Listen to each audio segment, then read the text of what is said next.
আসসালামু আলাইকুম, সবার কি অবস্থা? সবাই কেমন আছো?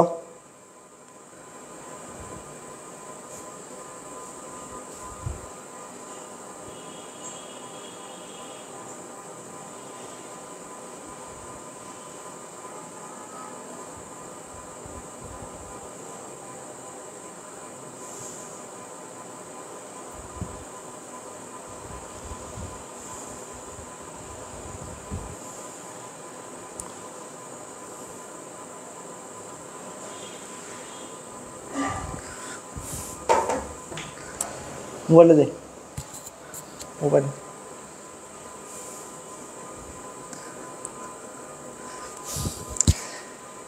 আচ্ছা, তোমাদের গুচ্ছ পরীক্ষা শেষ। গুচ্ছ নিয়ে একটা কি বলবো, এটা নিয়ে একটা বিভীষিকা ছিল।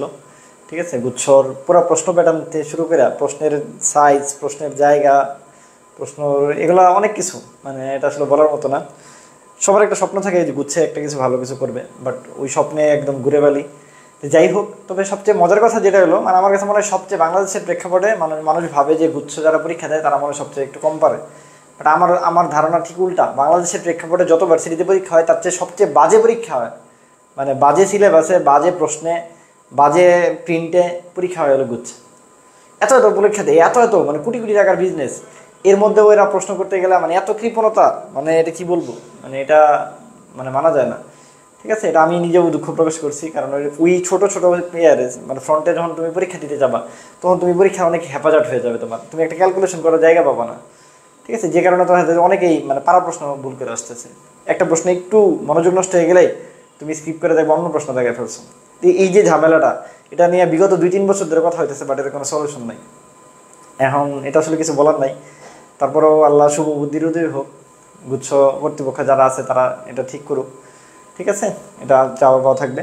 আরেকটা ব্যাপার হলো, তোমাদের অনেকের মনে প্রশ্ন যে ভাইয়া গুচ্ছ পরীক্ষা এত, যেখানে এত কিছু করার সুযোগ ছিল, ঠিক আছে, গুচ্ছ পরীক্ষা যেখানে এত কিছু করার সুযোগ ছিল ওইখানেই কিছু করতে পারলাম না, কৃষি গুচ্ছে কি ভালো করতে পারবো? তো দেখো, আমার বিশ্বাস কৃষি গুচ্ছের প্রশ্ন এত বাজে হয় না। কৃষি গুচ্ছের প্রশ্ন খুবই একটা সিম্পল হইতে হয়, খুবই সুন্দর একটা ফরম্যাটে হয়, যে ফরম্যাটটা সবসময় মেনটেন করা হয়, এবং এখানে পরীক্ষা দিতে তোমার ভালো লাগবে। এরপর অনেক ছেলে মেয়ে গুচ্ছে তুমি যেখানে দাগাইতেই পারো নাই, এরা এই সাথে একবার বলা হলো কৃষিতে অনেক ভালো করতেছো, কৃষিতে তুমি মন খুলে দাগাইতে পারতেছো। এই যে ব্যাপারটা ঘটবে, এই জন্য বলি হতাশ হয়ে না, হতাশ হয়ে না, নিজের উপরে বিশ্বাস রাখো। কৃষি গুচ্ছের জন্য লাস্ট পরীক্ষা একদম, এরপরে তার কোনো পরীক্ষা নাই, এরপরে তুমি চাইলেও পারবা না কিছু করতে। তো এটা যেহেতু লাস্ট পরীক্ষা, আমার মনে হয় জীবন মরণ দিয়ে চেষ্টা করা উচিত যে না, লাস্টে আমি দেখবো। এবং আমার বিশ্বাস তোমার যত পরীক্ষা খারাপই হোক, ইভেন এনে তুমি যদি 10ও পাও, আমার বিশ্বাস তারপরে তোমার কৃষি গুচ্ছে তুমি চান্স পাওয়ার যোগ্য হইতে পারো।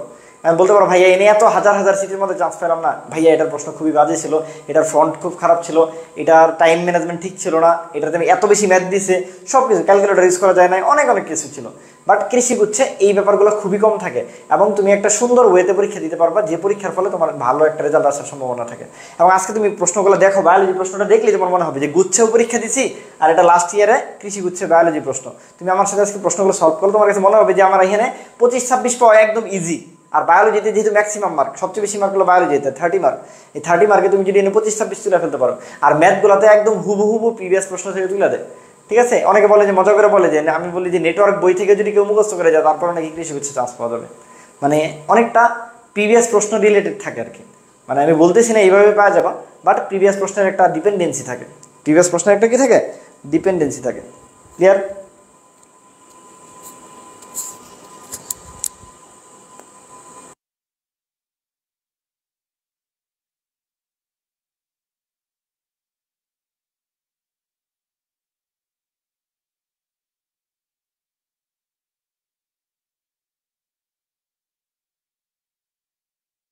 এবং অনেকেই অনেকেই এরকম হয়েছে যে গুচ্ছে পারা প্রশ্ন দাগাইতে পারে না, মানে এত ঘিজি ঘিজি ঘিজি ঘিজি, মানে 23-এর পরে 24 নাম্বার, 22-এর পরে 23 নাম্বার, মানে তুমি 22 নাম্বারও যদি তুমি দাগাইতে যাও, তোমার মন যদি একটু জাস্ট অন্য কিছু চিন্তা করা শুরু করে, আগের প্রশ্নটা গিয়েছিল তাইলেই শেষ, মানে ওই আর দাগানোর কোনো স্কোপ নেই। ঠিক আছে, তুমি 22-23 নাম্বার এটা ক্যালকুলেশন করবা, ওই জায়গাটুকু নাই, ডানে জায়গা নেই, বামে জায়গা নেই, উপরে জায়গা নেই, নিচে জায়গা নেই, আর ভাই আকাশ থেকে কি করবো নাকি, ক্যালকুলেশন করবো নাকি, মানে জায়গাটা কোন জায়গায়, ফিজিক্সে 22টা ক্যালকুলেশন দিয়ে রাখছে, মানে তুমি যে পারবা, পারার পরে যদি তুমি ক্যালকুলেশন করে করে শেষ করে আসবা, আবার টাইমটাও তোমার এমন না যে তোমার 4 ঘন্টা টাইম দিছে যে তুমি পরীক্ষা দিয়ে উড়াই ফেলবা।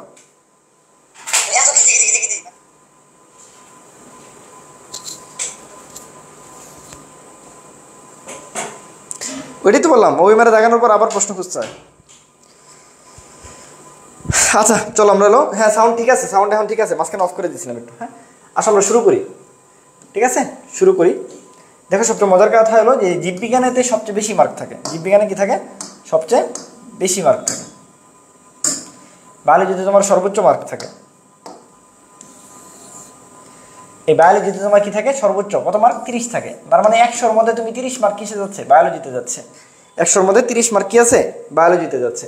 এবং বায়োলজির প্রশ্নগুলো আমি আবারও বলতেছি, বায়োলজির প্রশ্নগুলো তোমার মনে হবে যে আমি গুচ্ছেও পরীক্ষা দিলাম, আমি এগ্রি ক্লাস্টারেও পরীক্ষা দিব, এগ্রি জিএসটিতেও পরীক্ষা দিব। এই দুটার মধ্যে বেসিক ডিফারেন্স তুমি এত বেশি খুঁজে পাবা। এখানে তোমার কাছে মনে হয়েছে যে কি পরীক্ষা দিয়ে আসলাম, আর এখানে মনে হবে আমি সব পারতেছি, এখানে মনে হবে আমি সব পারতেছি। বুঝতে পারছি?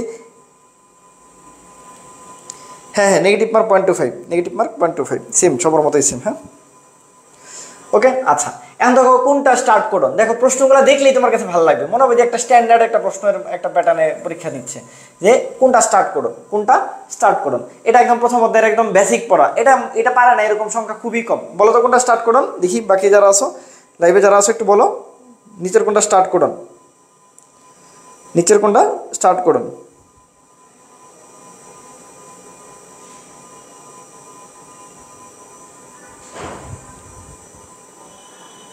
বলো বলো নিচের কোনটা স্টার্ট কোডন।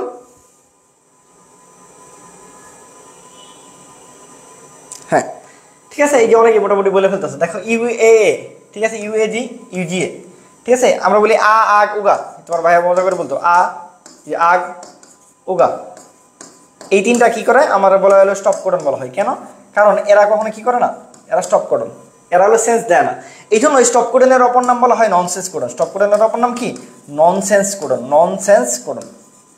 স্টপ কোডনের অপর নাম কি? Nonsense codon. Very good, very good, যারা বলছো ভেরি গুড। তাহলে এই তিনটা, এই যে বাকি যে তিনটা আছে ইউএ, ইউএজি, ইউজি, উ আ উগা, এই তিনটাকে আমরা বলি স্টপ কোডন। স্টপ কোডনের অপর নামটা অনেক ইম্পর্টেন্ট, প্রায় পরীক্ষায় চলে আসে যে নিচের কোনটা ননসেন্স কোডন, কারণ সেন্স করে না। ঠিক আছে, যারা সেন্স করে নতুন কিছু, নতুন কোনো প্রোটিন তৈরি করে না, তাদেরকে বলা হয় ননসেন্স কোডন। এই ননসেন্স কোডনগুলো হলো আমার এই তিনটা, আ আগ উগা, উ আ আগ উগা, ঠিক আছে, আ আগ উগা, এই তিনটাকে বলা হয়। ওটাই বললাম বুঝছে বায়োলজি প্রশ্ন। হ্যাঁ ঠিক আছে, এই প্রশ্ন খুব বেশি যে মানে পারার মতো ছিল 20 নাম্বার, 5টা হয়তো বা একটু ডিফিকাল্ট ছিল, বাট তারপরে দেখবে এইখানে প্রশ্ন দেখলে তোমার ভালো লাগবে। আর এখানে তাহলে স্টার্ট করুন কোনটা? আমরা জানি AUG। আমি মজা করে বলতাম এরকম যে এগ্রিকালচারাল ইউনিভার্সিটি একটা গার্ডেন আছে, ঠিক আছে। তোমরা যারা বাকরিবিতে আসো, বাকরিবিতে আশেপাশে থাকো বা মাইনিং থাকো, তোমরা জানো যে আমাদের বোটানিক্যাল গার্ডেন আছে। এগ্রিকালচার ইউনিভার্সিটিতে একটা বোটানিক্যাল গার্ডেন আছে। তাই মজা করে বলতাম হলো যে বোটানিক্যাল গার্ডেনের গেট যেমন খোলা যায়, এরকম এটা দিয়েও খোলা যায় বা স্টার্ট করা যায়। তাহলে এলো এগ্রিকালচারাল ইউনিভার্সিটি গার্ডেন। আজকে থেকে মনে রাখবা, যেহেতু এগ্রিকালচার পরীক্ষা দিবা, তাহলে স্টার্ট করুন কোনটা? Agricultural university garden. দেখো আর কোনোটাতে এগ্রিকালচার ইউনিভার্সিটি হয় না, যেইখানে এগ্রিকালচারাল ইউনিভার্সিটি হবে AU হবে, এগ্রিকালচার ইউনিভার্সিটি গার্ডেন, সেটাই হলো আমার স্টার্ট করুন, সেটাই হলো আমার কি স্টার্ট করুন। যেহেতু কেমিস্ট্রি সাবজেক্ট ভালো ভালো, ঠিক আছে, বুঝতে পারছি। আচ্ছা তারপর চলে আসো কি আছে, তারপর দেখো কোনো F1 জীবকে তার প্যারেন্টের সাথে ক্রস করানো হলে, প্যারেন্টের সাথে ক্রস করা বলছে, একটু ভালো মতো খেয়াল করো কি কি অপশন আছে আমরা খেয়াল করি। 1 নাম্বার আছে টেস্ট ক্রস, 2 নাম্বার আছে ব্যাক ক্রস, 2 নাম্বার আছে মনোহাইব্রিড ক্রস, তারপর আছে ডাইহাইব্রিড ক্রস। এখন আমরা জানি যে যদি এক জোড়া বৈশিষ্ট্য নিয়ে ক্রস করা হয় তার নাম হলো মনোহাইব্রিড ক্রস, যদি 2 জোড়া বৈশিষ্ট্য নিয়ে ক্রস করা হয় তার নাম ডাইহাইব্রিড ক্রস। তার মানে এই দুটো হওয়ার কোনো পসিবিলিটি আমার নাই, এই দুটো হওয়ার কোনো পসিবিলিটি আমার নাই। এরপরে দুটো প্রশ্ন আছে টেস্ট ক্রস আর ব্যাক ক্রস। আমি বলি যে টেস্ট মানে কি, তুমি একদম স্পেসিফিক জিনিস জানতে চাও যে তুমি কোনটা, এটা মানে এটা কি প্রকট না প্রচ্ছন্ন, স্পেসিফিক্যালি জানতে চাও, ওই জিনিসটাকে আমরা বলি টেস্ট ক্রস। আর যে কোনো কিছু যদি হয় তাকে আমরা বলি ব্যাক ক্রস। তো এখানে আমরা বলছি F1 জন্য, F1 মানে কি? F1 মানে হলো first filial generation, first filial generation মানে প্রথম জেনারেশন, মানে তোমার পিতামাতা থেকে তুমি যে হইছো এটাকে বলা হয় ফার্স্ট ফিলিয়াল জেনারেশন। তোমার থেকে যদি তোমার সন্তান হয় এটাকে বলা হয় সেকেন্ড ফিলিয়াল জেনারেশন। এই ফার্স্ট ফিলিয়াল জেনারেশনে আমরা বলছি দুইটা জিনিস থাকে, পিতামাতাতে কি থাকে আমরা জানি প্রকট থাকে, আর কি থাকে প্রচ্ছন্ন থাকে। এখন তোমাকে আমি বলছিলাম যে শুধু প্রচ্ছন্ন নিয়ে যদি ক্রস করানো হয় তখন তাকে আমরা বলবো টেস্ট ক্রস, শুধু প্রচ্ছন্ন নিয়ে ক্রস করালে তখন তাকে আমরা বলবো টেস্ট ক্রস। আর যদি প্রকট প্রচ্ছন্ন আলাদা না করে যদি একান্তরে বলা হয় যে প্যারেন্ট নিয়ে যদি ক্রস করা হয় তখন তাকে আমরা বলি হলো ব্যাক ক্রস। তাহলে এইখানে কি বলছে দেখো, এখানে কি প্রচ্ছন্নের কথা বলছে না, বলে নাই, না বলে বলছে প্যারেন্টের কথা। এখন প্যারেন্ট তো প্রকট হইতে পারে আমার, প্যারেন্ট তো কি হইতে পারে আমার প্রচ্ছন্ন হইতে পারে, তাহলে যে কোনো কিছু যেহেতু হইতে পারে এই জন্য এই ক্রসের নাম হলো ব্যাক ক্রস। এই ক্রসের নাম কি? Back cross. এই ক্রসের নাম কি বলো? Back cross. তাহলে F1 জনকে প্যারেন্টের সাথে ক্রস করালে ব্যাক ক্রস। তাহলে পরীক্ষায় আসতে পারে যে প্রচ্ছন্নের সাথে যদি ক্রস করাই তাহলে তাকে কি বলবো? যদি প্রচ্ছন্নের সাথে ক্রস করাই তখন তাকে আমরা বলবো টেস্ট ক্রস। যদি প্রচ্ছন্নের সাথে যদি ক্রস করাই তখন তাকে আমরা বলবো back cross, test cross. Clear? এখন দেখো প্রচ্ছন্নের সাথে ক্রস করাইলেই সেটা টেস্ট ক্রস, প্রচ্ছন্নের সাথে ক্রস করাইলেই সেটা টেস্ট ক্রস। আর যদি প্রকট প্রচ্ছন্ন যে কারোর সাথে যদি ক্রস করানো হয় তখন তাকে আমরা কি বলি? তখন তাকে আমরা বলি ব্যাক ক্রস। তাহলে একটা জিনিস খেয়াল করো তো, ব্যাক ক্রসের মধ্যে কি দুইটাই আছে, দেখো প্রকট আছে প্রচ্ছন্ন আছে। এর মধ্যে প্রচ্ছন্ন যখন হয়ে যায় তখনই সেটা কি হয়ে যায়? টেস্ট ক্রস হয়ে যায়। তার মানে সকল টেস্ট ক্রস ব্যাক ক্রস, কিন্তু সকল ব্যাক ক্রস কি না টেস্ট ক্রস না। কেন? কারণ ব্যাক ক্রসের মধ্যে প্রকট আছে, টেস্ট ক্রসের মধ্যে কোনো প্রকট নাই, টেস্ট ক্রসের মধ্যে কোনো প্রকট নাই। তাহলে এটা একটু ব্যাখ্যা দিছে ওরা, আমরা আর ওদিকে গেলাম না, আমি তোমাকে যেইভাবে বলছি তুমি এটাই মনে রেখো। ওই যেটা বললাম যে প্রকৃত যদি কি প্রকট নেয় প্রচ্ছন্ন নিতে পারে তাকে বলবো আমরা ব্যাক ক্রস, ঠিক আছে? আর যদি শুধু প্রচ্ছন্ন নেয় তখন তাকে আমরা বলবো টেস্ট ক্রস। ওকে, হ্যাঁ, ভেরি গুড। তারপরে চলে আসো, কোন প্রক্রিয়ায় রোগমুক্ত গাছের চারা উৎপাদন করা সম্ভব?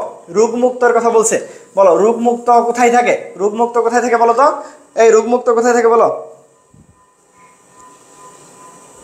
রোগমুক্ত কোথায় থাকে বলো তো? এই পোলাপান বলো রোগমুক্ত কোথায় থাকে? 43 নম্বরটা বলো, রোগমুক্ত চারা গাছের চারা কোথায় থাকে? মারিয়া বলছো, জান্নাতুল প্রীতি বলছো, কৃষ্ণদাস বলছো, সিলভিয়া।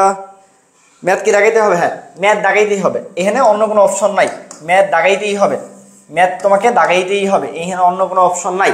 ম্যাথ নিয়ে ভয় পাওয়ার কারণ নাই, আমি তোমাকে আবারও বলতেছি ম্যাথ নিয়ে ভয় পাওয়ার কারণ নাই। ম্যাথ প্রিভিয়াস থেকে প্রচুর কমন পড়ে, প্রিভিয়াস টাইপ থেকে প্রচুর কমন পড়ে। প্রিভিয়াস টাইপ যদি তুমি পড়ে যাও আমার বিশ্বাস হুবহু ম্যাথ মানে মানসহ কমন পড়বে, মানসহ কমন পড়বে, ঠিক আছে? সো প্যারা নেওয়ার কিছু নাই। হ্যাঁ, আফরিন তিশা বলছে, মিথি বলছে, প্রীতি বলছে, তোবা বলছে, দাস বলছে, রাফিয়া। হ্যাঁ, তাইলে আমরা কি বলছি? মেরিস্টেম। কারণ কক্ষমুকলে কি থাকতে পারে? আমার রোগ থাকতে, রোগ জীবাণু থাকতে পারে, ক্যালাস আমার রোগ জীবাণু থাকতে পারে, ব্রুনে আমার রোগ জীবাণু থাকতে পারে, বাট আমার মেরিস্টেম আমরা বলছি কোনো মূল বা কাণ্ডের অগ্রভাগের শীর্ষদেশে যে অঞ্চল থাকে তাকে আমরা বলি মেরিস্টেম। মেরিস্টেমের মূল বৈশিষ্ট্যই হলো যে এইখানে কোনো রোগ জীবাণু থাকে না। তাহলে রোগ জীবাণু ছাড়া যদি আমরা কোনো আর কি কোনো চারা উৎপাদন করতে চাই তাহলে ওই ক্রসকে আমরা বলি মেরিস্টেম কালচার, ওই ক্রসকে আমরা কি বলি? Meristem culture. তারপর চলে আসো অতি ক্ষুদ্র, এটাও টিস্যু কালচার থেকে আসছে, এটা আমার ক্লাস যারা করছো আমি খুব সুন্দর করে এগুলো পড়াইছি। অতি ক্ষুদ্র টিস্যু থেকে বহু চারা উৎপাদন। অতি ক্ষুদ্র মানে কি? আমরা বলি ছোট জিনিস দেখার জন্য আমাদের যে স্কোপ তাকে আমরা বলি মাইক্রোস্কোপ। মাইক্রোস্কোপ দিয়ে আমরা দেখি, তাহলে মাইক্রো মানে ছোট, আর বড় করা মানে হলো প্রোপাগেশন। বড় করা মানে কি? প্রোপাগেশন। তাহলে এটা বলো অতি ক্ষুদ্র থেকে বহু চারা উৎপাদনের পদ্ধতিকে আমরা কি বলবো? ক্লোনাল বলবো, মাইক্রো প্রোপাগেশন, ক্যালাস বলবো, না সোমাটিক বলবো? বলো কোনটা বলা হয়? কোনটা বলা হয়? অতি ক্ষুদ্র টিস্যু থেকে বহু চারা। আফরিন দেশে বলছে বি, সিনথি বলছে বি। হ্যাঁ, বাকিরা বলো। প্রীতি বলছে বি, মিথি বলছে বি, নিরুপমা রয় ভাই নমস্কার। হ্যাঁ নমস্কার। মাইক্রো প্রোপাগেশন তোবা বলছে, বাকিরা? মারিয়া নূর বি, নিরুপমা রয় বি। তাহলে আমি তোমার একটা বেসিক জিনিস বলছিলাম, বুঝা মুখস্থের কিছু নাই। অতি ক্ষুদ্র টিস্যু, অতি ক্ষুদ্র মানেই হলো ভাই মাইক্রো, আর বহু চারা মানে বড় করানো মানে হলো প্রোপাগেশন, বাড়ানো মানে প্রোপাগেশন। বুঝার কিছু নাই, মুখস্থ করার কিছু নাই। তুমি যদি সুন্দর করে প্রত্যেকটা শব্দ ভাঙা পড়ো তোমার কেউ আটকাতে পারবে না ইনশাল্লাহ। তাহলে অতি ক্ষুদ্র টিস্যু থেকে বহু চারা বা বড় করাকে বলা হয় মাইক্রো প্রোপাগেশন, মাইক্রো প্রোপাগেশন বলা হয়। তাহলে দেখো প্রশ্নগুলো দেখলেই তোমাকে ভালো লাগতেছে, মনে হইতেছে যে প্রশ্নগুলো পারতাম আমি, আসলেই পারবো ইনশাল্লাহ। এই ব্যাপারটা এটা গুচ্ছে প্রেমী বাবা, এই জন্য বলছি গুচ্ছে যাই হয়েছে এগুলো ভুলে যাও, ভুলে যায় তুমি কৃষি গুচ্ছের জন্য চেষ্টা করো। এমন অনেক স্টুডেন্ট আছে আমাদের বিগত সালে আমার অনেক স্টুডেন্ট আছে যারা কৃষি মানে গুচ্ছে চান্স পায় নাই। গুচ্ছে 30,000 মধ্যে ছিল না, কিন্তু কৃষি গুচ্ছে যায় 3,000 মধ্যে থেকে টপ ভার্সিটিতে তুমি কৃষি ভার্সিটিতে পড়তেছি ইনশাল্লাহ। তো আমার বিশ্বাস যাদের পরীক্ষা খারাপ হয়েছে মন খারাপ না করে তুমি সামনের শেষ চেষ্টা কি বলে যে ইয়ার মানে দেয়ালের পিঠ থেকে গেছে যে শেষ পেরেক পর্যন্ত তুমি কি করো? চেষ্টা করো, শেষ পেরেকটা তুমি দাও, ঠিক আছে? বুঝাইতে পারছি? এই তারপরে চলে আসো দৈত্য প্রচ্ছন্ন এপিস্টেসিসের কি আছে? অনুপাত চাইছে দৈত্য প্রচ্ছন্ন এপিস্টেসিস। আমরা জানি এপিস্টেসিস মানেই বাধা, আমরা জানি এপিস্টেসিস মানেই বাধা। এপিস্টেসিস মানে কি? বাধা। এখন বাধা দুইভাবে দিতে পারে। ধরো কি আছে? নেতা হলো কি? প্রকট নেতা আছে, প্রচ্ছন্ন নেতা আছে। ভালো মতো বুঝো। যদি প্রকট নেতা থাকে, নেতার পাওয়ার অনেক বেশি থাকে, তাহলে নেতা একাই বাধা দিতে পারে। এখন নেতার পাওয়ার একটু কম, তাহলে পাতি নেতা একজন পারে না বাধা দিতে, আরেকজনটা নিয়ে এসে দুইজন মিলা বাধা দেয়। এই জন্য বাধা দিতে গেলে যদি পাওয়ার বেশি থাকে তাহলে সে একাই বাধা দিতে পারে, প্রকট থাকলে সে একাই বাধা দিতে পারে। এই জন্য এপিস্টিসিসের ক্ষেত্রে দুই রকম হয়, একটা হলো প্রকট এপিস্টিসিস, ওইখানে 1 লাখ কি 2 লাখ এগুলো কোনো ব্যাপার না। কিন্তু যখন তোমার পাওয়ার কম, তুমি একা তখন পারবা না বাধা দিতে, এই জন্য তোমাকে আরেকজনকে সঙ্গে লাগবে, দুইজন মিলে তুমি বাধা দিবা। এই জিনিসটাকে আমরা বলি দ্বৈত প্রচ্ছন্ন এপিস্টিসিস। কেন এটা বলা হয়েছে ক্লিয়ার? কেন বলা হয়েছে বুঝতে পারছো? প্রচ্ছন্ন কেন বললাম? কারণ একা সে পারে না, একা সে কি করে না, একা সে পারে না। ধরো একা সে পারে না, এই জন্য সে আরেকজনকে নিছে, দুইজন নিয়ে সে পাওয়ার দেখাইতেছে। ধরো তোমার বাড়িতে কেউ গ্যাঞ্জাম করতেছে, যে পাওয়ার যদি নেতার বেশি থাকে তাহলে সে একাই এসে গ্যাঞ্জাম করতে পারে, পাওয়ার যদি কম থাকে সে আরো তেলাফেলা নিয়ে এসে গ্যাঞ্জাম করতেছে। তার মানে প্রকট এপিস্টিসিস সে একাও করতে পারে, নিয়েও করতে পারে। কিন্তু প্রচ্ছন্ন এপিস্টিসিস সে সব সময় আরেকজনকে নিয়েই করবে, এই জন্য এটার নাম হয় দ্বৈত প্রচ্ছন্ন এপিস্টিসিস। কিন্তু প্রকট এটা কখনো শুনছো এরকম দ্বৈত প্রকট এপিস্টিসিস? এরকম কখনো শুনছো দ্বৈত প্রকট এপিস্টিসিস? না, এরকম হওয়া লাগে না, এরকম হওয়া কোনো কি জরুরি কিছু না। কারণ প্রকট হলে তখন পাওয়ার এমনিই বেশি থাকে, সে একাও পারে, সে দুইজনকে নিয়েও পারে। কিন্তু প্রচ্ছন্ন হইতে গেলে তারা অবশ্যই আরেকজনকে লাগে, এই জন্য এই এপিস্টিসিসের নাম দ্বৈত প্রচ্ছন্ন এপিস্টিসিস। হবে ইনশাল্লাহ হবে। তুমি তোমার জন্য কি জিনিস বেস্ট আছে তুমি তো নিজেও জানো না, ঠিক আছে? তুমি তো নিজেও জানো না। মানুষ খালি রবার্ট ব্রুসের কথা বলে যে ও 7 বারে যায় চান্স পাইছে, মানে 7 বারে যায় হলো সফল হয়েছে, ঠিক আছে? পিতার কথা বলে, মাকড়সার কথা বলে। তুমি তোমার জীবনের কথা বলো, তুমি তো এরকম 6-7 বার ফেল হয়ে গেছো, তাহলে তুমি 7 বারে যায় তুমি চান্স পাও, তুমি একটা রবার্ট ব্রুস হয়ে যাও, তুমি একটা রবার্ট ব্রুস হয়ে যাও। তাহলে দ্বৈত প্রচ্ছন্ন এপিস্টিসিসের অনুপাত কত আমরা জানি। এটার উদাহরণ কি? এটার উদাহরণ হলো মুখ বধিরতা। উদাহরণ কি? মুখ বধিরতা। এই যে মুখ বধিরতা মানে কি? কেউ যদি মুখে কথা বলতে না পারে সে তাহলে জন্মগতভাবে কানেও শুনে না, কেউ যদি কানে না শুনে তাহলে জন্মগতভাবে সে কথা বলতে পারে না। তাহলে মজার কথা হলো পৃথিবীতে যারা বোবা, জন্মগতভাবে বোবা বা জন্মগতভাবে বধির, তারা জীবনেও কোনোদিন কথা বলতে পারে নাই। আবার জন্মগতভাবে যারা হলো কথা বলতে পারে নাই তারা জীবনেও কোনোদিন শোনে নাই। ব্যাপারটা খুবই অদ্ভুত লাগছিল আমার কাছেও। তাহলে পৃথিবীতে যারা বোবা বা যারা হলো কি বলছি বধির, তারা কিন্তু জানে পৃথিবীতে সবাই তাদের মতো, কারণ তারা পৃথিবীতে শব্দ বলে কি জিনিস আছে তারা এটাই জানে না। ধরো আমি তুমি কথা বলতেছি, তারা এটা জানেই না কোনো সময়, তারা ভাবতেছে আমি তুমি তাদের সাথে কথা বলতে গেলে হাত নাড়ায় কথা বলি, তারাও আমার সাথে কথা বলতে গেলে হাত নাড়ায় কথা বলে। তার মানে তারা ভাবতেছে পৃথিবীতে এই মানুষই সবাই এরকম। সে যদি জানতো মানুষ কথা বলতে পারে তাহলে সে পাগল হয়ে মারা যেত হয়তো বা। তাহলে সে জানেই না কখনো যে পৃথিবীতে মানুষ কথা বলতে পারে, কারণ সে যে জন্মগতভাবে কানে শোনে না সে জন্মগতভাবে কথা বলতে পারে না, আবার যে জন্মগতভাবে কথা বলতে পারে না সে জন্মগতভাবে কানেও শোনে না। এটা কোথায় থাকে? এটা হলো মুখ বধিরতায় থাকে, ঠিক আছে? এটা কার উদাহরণ? এটা দ্বৈত প্রচ্ছন্ন এপিস্টিসিসের উদাহরণ। এটার অনুপাত কত আমরা জানি, এখানে থাকে 9টা স্বাভাবিক, 7টা কি থাকে মুখ বধির। তাহলে অনুপাত হলো 9:7, 9:7। ওকে, তাহলে দেখো আমরা যদি বলি দ্বৈত প্রচ্ছন্ন এপিস্টিসিস পরিপূরক জিন, এদের অনুপাত কত 9:7। আর প্রকট যদি হয়, প্রকটের পাওয়ার কত বেশি দেখো, এখানে সে 7 জনের বধির বানাইতে পারছিল, আর প্রকটের ক্ষেত্রে দেখো 13 জনেরই সে বধির বানাই ফেলছে, মানে 13 জনেরই সে সাদা বানাই ফেলছিল, আর 3 জনকে শুধুমাত্র সে রঙিন বানাইতে দিচ্ছে। তাহলে এটা হলো 13:3। তাহলে প্রকটের পাওয়ার সবসময় বেশি থাকে, এই জন্য সে বেশি বানাইতে পারছে 13:3। আর দ্বৈত প্রচ্ছন্নের পাওয়ার একটু কম থাকে, এই জন্য সে 9:7। আর ডাইহাইব্রিড কোষ আমরা জানি 9:3:3:1। আর হলো অসম্পন্ন আর সমপ্রকটতা, এদের থেকে 1:2:1। ওকে, আর মনোহাইব্রিড ক্রস আমরা জানি 3:1, মারণ জিন 2:1, একটা মরে যায়, ঠিক আছে? আর পলিজেনিক ইনহেরিটেন্স কি বলছিলাম, এটা মনে রাখার সহজ পদ্ধতি হলো 6কে মাঝখানে দিব, 2 বার 4 দিব, 2টা চারপাশে, তারপর 2 বার 2 1 দিব। নিয়মটা কি বলছি? পলিজেনিক ইনহেরিটেন্স মনে রাখার সিস্টেম 6, এরপর 2টা 4, এরপর 2টা 1। এই আর যদি এইভাবে মনে না রাখতে চাও তাহলে মনে রাখতে পারো 14 64 1, যে দিকে মনে রাখো 14 64 1, অথবা মাঝখানে 6, 2 পাশে 4, 2 পাশে 1, যে যেটা মনে রাখো। হ্যাঁ,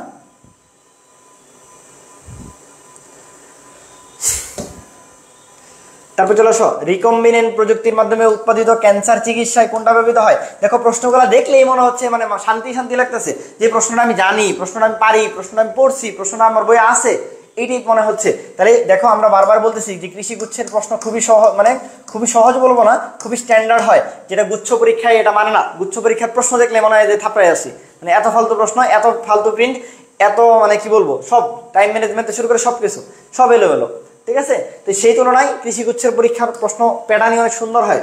রিকম্বিনেন্ট প্রযুক্তিতে বলছি ক্যান্সার চিকিৎসায়, আমরা জানি ক্যান্সার চিকিৎসায় এবং ভাইরাসের প্রতিরোধে একটা জিনিসই ব্যবহৃত হয়, বলো এটা কোনটা? 46 নম্বরটা বলো তো, 46 নম্বর বলো। নিরুপমা রয় বলছে, মিথি বলছে, টোবা বলছে। হ্যাঁ, বাকিরা বলো। হ্যাঁ, মুস্তাহিদা বলছে, আফরিন দিশা বলছে, কৃষ্ণ দাস বলছে, জান্নাতুল প্রীতি বলছে। হ্যাঁ, ভেরি গুড। তাহলে জানা জিনিসই বারবার বলতে হবে। দেখো হাদিসগুলো তো আমরা সবাই জানি, তারপরে কেন হাদিস রেগুলার আল্লাহ তাআলা পড়তে বলছে বা নবী সবসময় হাদিস কেন পড়তে বলছে? বারবার শুনতে শুনতে তোমার যাতে ওটার প্রতি আগ্রহ জাগে। ঠিক একইভাবে পড়াশোনাটাও একই কথা। তুমি বলতে পারো যে বারবার আমি কেন ক্লাস করবো ভাই, একই জিনিস তো। আরে ভাই একই জিনিসই তো আছে, তারপরে তো চান্স হচ্ছে না, কেন হচ্ছে না? তাহলে আমার ঘাটতি আছে, কাউকে দুইশা লাভ নাই, নিজের ঘাটতির কথা চিন্তা করো। তাহলে এই জন্য বারবার শুনতে হবে, বারবার প্র্যাকটিস করতে হবে, যাতে আমার সহজ জিনিস ভুল না হয়। আমি তোমাদের বারবার একটা কথা বলছিলাম, তানভীর ভাইয়ার কথা মনে যদি থাকে, যে ভাইয়া বলছিল যে গুচ্ছে যদি তুমি 50 পাও তুমি তাহলে শিওর চান্স পাবা। আমার কথা কয়জন রাখতে পারছো বলো? আমার কথা কয়জন রাখতে পারছো? এই যে এতজন ক্লাস করতেছো, 56 জন, বলো আমার কথা কয়জন রাখতে পারছো? ভাইয়া একটা কথা বলছিল, তোমার কাছে তখন মনে হয়েছে ভাইয়া এটা কি বললেন আপনি, 100-র মধ্যে মাত্র 50, সেটা কোনো ব্যাপার হলো? এটা পরীক্ষা দেওয়ার আগে আমি পাবো, শিওর পাবো। তোমাদের সবার কনফিডেন্স ছিল এরকম। আমি বলছি ভাই সহজ জিনিস, গুচ্ছ পরীক্ষার প্রশ্ন খুবই ফালতু হয়, খুবই ট্রিকি হয়, খুবই ক্যালকুলেশন আসে, এবং মানে এত বেশি ঘন ঘন থাকে, এখানে নাম্বার তোলা খুব টাফ। আর এখানে নেগেটিভ থাকে সবকিছু মিলা। তুমি যদি 50 পাও, তার মানে তুমি হিউজ নাম্বার, তুমি শিওর থাকো তুমি একটা ভার্সিটিতে চান্স পাবা। এখন বলো কয়জন আমার এই কথা রাখতে পারছো যে গুচ্ছে তুমি 50+ পাবা?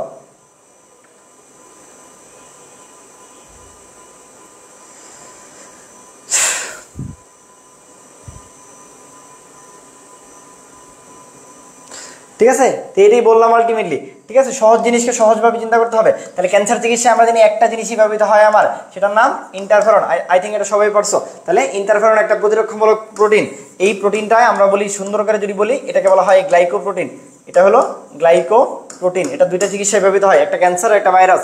একটা ক্যান্সার একটা ভাইরাসের চিকিৎসায় ব্যবহৃত হয়। ক্যান্সার আর হলো কি ভাইরাস।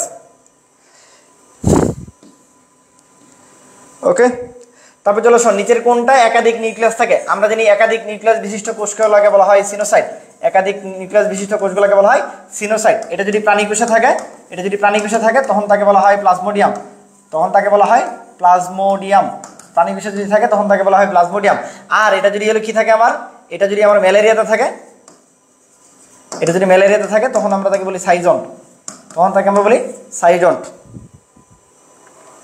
ঠিক আছে, তাহলে আমরা বলছি একাধিক নিউক্লিয়াস বিশিষ্ট থাকলে তাকে আমরা বলি সিনোসাইট। এটা প্রাণী কোষে থাকলে বলি প্লাজমোডিয়াম, আর ম্যালেরিয়াতে থাকলে বলি আমরা সাইজন্ট। তাহলে এখানে বলো একাধিক নিউক্লিয়াস যুক্ত কোষ কোনটা? একাধিক নিউক্লিয়াস, নিউরোস্পোরা, অডোগোনিয়াম, স্পেরোক্লিয়া না ইলুথ্রিক্স? বলো।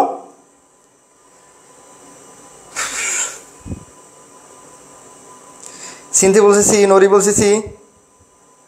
হ্যাঁ, তাহলে আমি যদি মজা করে বলতাম যে একাধিক নিউক্লিয়াস বিশিষ্ট কোষগুলো থাকে হলো পিবি-এসবি-তে, পিবি = এসবি। তা আমরা বলি অনেক সময় বলি না পিবি = এনআরটি, ওরকম আজকে মনে রাখবো পিবি = এসবি। পি দিয়ে পেনিসিলিয়াম, ব দিয়ে বচেরিয়া, এস দিয়ে স্পেরোক্লিয়া, বি দিয়ে হলো বট্রিডিয়াম। তাহলে কি বলছি? পেনিসিলিয়াম। আচ্ছা, এনে আছে মনে হয়। তাহলে ভাইয়া কি বলছে দেখো, যে পিবি = এসবি। দেখো পি দিয়ে পেনিসিলিয়াম, ঠিক আছে, বি দিয়ে হলো বচেরিয়া, এস দিয়ে হলো স্পেরোক্লিয়া, বি দিয়ে বট্রিডিয়াম। ঠিক আছে, বা স্পেরোলিগনিয়া, দুইটাই হতে পারে। তাহলে পিবিএসবি এইগুলোতে বহু নিউক্লিয়াস থাকে, এগুলোতে কি থাকে? বহু নিউক্লিয়াস থাকে। এর মধ্যে পেনিসিলিয়ামটা শুধু ছত্রাক, আর বাকি সবাই শৈবাল। পেনিসিলিয়ামটা শুধু ছত্রাক, বাকি সবাই কি শৈবাল। তাহলে আনসার কি? আনসার হলো স্পেরোক্লিয়া। তারপর জেনেটিক্যালি কোষের মৃত্যু। প্রশ্নগুলো দেখলেই মনে হয় শান্তি লাগে।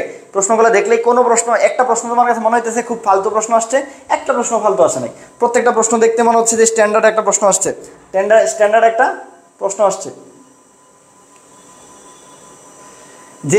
জেনেটিক্যালি কোষের নিয়ন্ত্রিত কোষের মৃত্যুকে কি বলা হয়? দেখো আমরা বলছি দুইটা মৃত্যুই হয় পৃথিবীতে, কোষের দুইটা মৃত্যু হয়, একটা হলো নেক্রোসিস আর একটা হলো অ্যাপোপ্টোসিস। এখন নেক্রোসিসে এন আছে, আমরা বলছিলাম নিউট্রিশনে এন আছে। নিউট্রিশন মানে কি? পুষ্টি। অর্থাৎ পুষ্টির অভাবে যদি হয়, এই যে এই এন আছে মানে কি? পুষ্টির অভাবে যদি মারা যায় তখন তাকে আমরা বলি নেক্রোসিস। আর অন্য যে কোনোভাবে মারা গেলে তাহলে আমরা বলি অ্যাপোপ্টোসিস। তখন তাকে কি বলি আমরা? অ্যাপোপ্টোসিস। তাহলে জেনেটিক্যালি নিয়ন্ত্রিত কোষের মৃত্যু তাকে কি বলা হয়? জেনেটিক্যালি নিয়ন্ত্রিত কোষের মৃত্যুকে বলা হয় অ্যাপোপ্টোসিস। জেনেটিক্যালি কোষের নিয়ন্ত্রিত মৃত্যুকে বলা হয় অ্যাপোপ্টোসিস।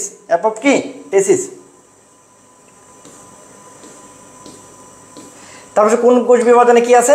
ভি আকৃতি, এল আকৃতি, জে আকৃতি, আই আকৃতি, এই যে বিভিন্ন আকৃতি যদি মাঝখানে থেকে দুইটা থাকে তাকে বলি ভি আকৃতির, যদি একটা এই পাশে থাকে তাকে তখন আমরা বলি এল আকৃতির, যদি একটা একটু ছোট থাকে তাকে জে আকৃতির, আর যদি একদম সোজাসুজি থাকে তখন তাকে বলি আমরা আই আকৃতির।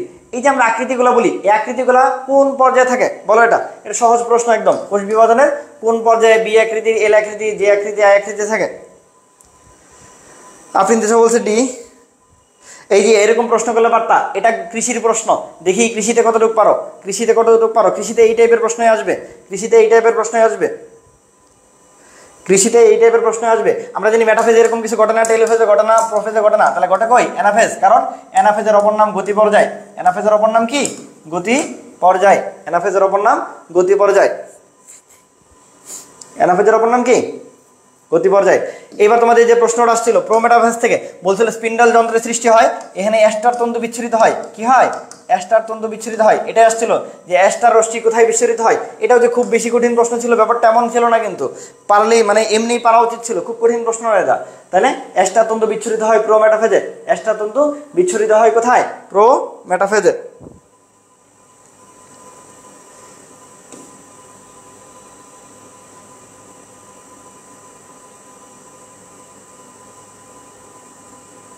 তারপর এটাও একটা সহজ প্রশ্ন। কোষ বিভাজনে কোষ প্রাচীরের ক্ষুদ্রতম গাঠনিক একককে কি বলা হয়? কোষ প্রাচীরের ক্ষুদ্রতম গাঠনিক একককে কি বলা হয় বলো? এটা বলো দেখি। কোষ প্রাচীরের ক্ষুদ্রতম গাঠনিক একক। দেখো একদম বেসিক প্রশ্ন, একদম বেসিক প্রশ্ন, একদম যেটা সবাই পারবে। এই টাইপের একটা সহজ প্রশ্ন আসছে যে কোষ প্রাচীরের ক্ষুদ্রতম গাঠনিক একককে কি বলা হয়? কোষ প্রাচীরের ক্ষুদ্রতম গাঠনিক একককে কি বলা হয়? কোষ প্রাচীরের ক্ষুদ্রতম গাঠনিক একককে কি বলা হয়?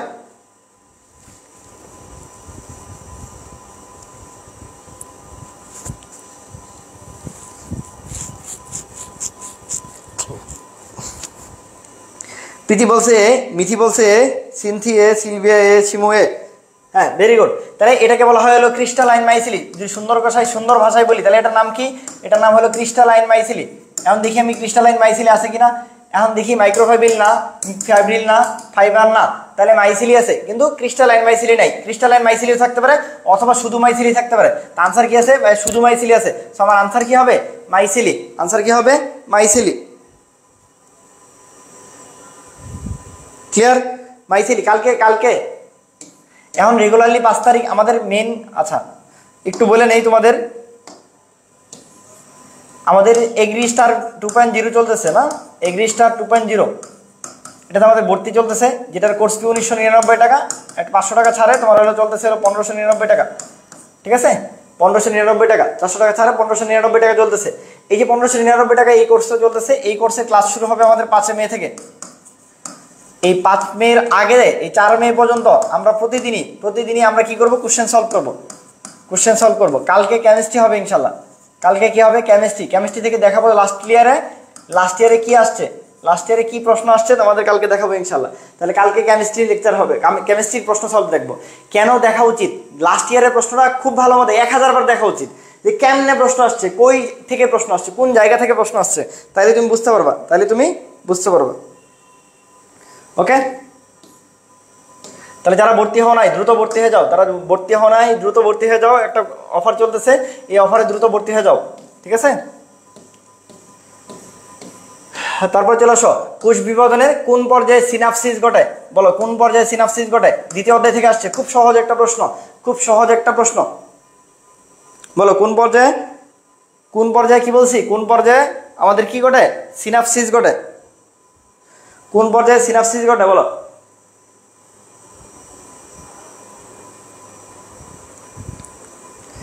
কোন পর্যায়ে সিনাপসিস ঘটে?